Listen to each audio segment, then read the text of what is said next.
ننګرهار کې د بخاریو جوړېدو او له آهنګ چادر څخه د نورو کورنیو توکو جوړولو ځانګړی ځای.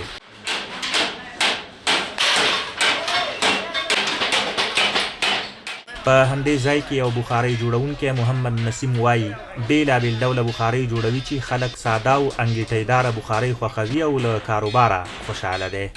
انګیټۍ په نامه ده غټه بخارۍ وچه او داندارې نلونه دا ټولې جوړو د ډبل بیلر نه نازک بیلر نه. الحمدلله خوشحاله یو چې هوا ښه شوې ده. اوس لږ لږ بازارونه ښه شوي دي، اوندم ورکوو، پرچونه هم ورکوو، دکانداران یې موږ نه وړي. دغه راز بخارۍ پلورونکی محمد صادق وایي که څه هم تیر ته یې کارونه او بازار پیکه شوی، خو اوس چې هوا ورځ تر بلې سړېږي بازار یې ورسره ښه کېږي. بازار هم بس اوس ښه دی، شکر الحمدلله. په دې حال هم عوام په یخودو باندې دی، ورځ تر ورځې یخوالی زیاتېږي. موږ هغه مخکیني نرخونو نه او ریټونه اوس ماشاءالله بخارۍ ارزانه شوي دي او بس هر رقم بخارۍ هر یو سیز موږ سره شته دی. انګیټۍ هم دې ورکړي، چریم ده ورکړي او دانداره دا هر سیز بخارۍ دې کې شته دی.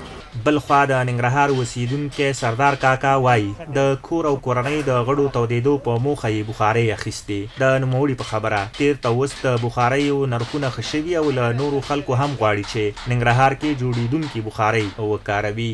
وطني بخارۍ ټول ښې دي چې په کابل یې کوم دغه ننګرهاري ټول یې واخلي. ښې بخارۍ دي، ښې اول نمبر بخارۍ دي او واخلي او دغه وی لګوي او یخني پکې تېره شي. ننګرهار کې د بخاریو او آهنګ چادرو څخه د نورو جوړونکو توکو جوړونکي او پلورونکي وایي که حکومت ورته د دوی د کار د لا غوړېدا او پراختیا لپاره ځمکه ورکړي نو په لاس دغه جوړېدونکی صنعت به یې ورسره لا وده وکړي.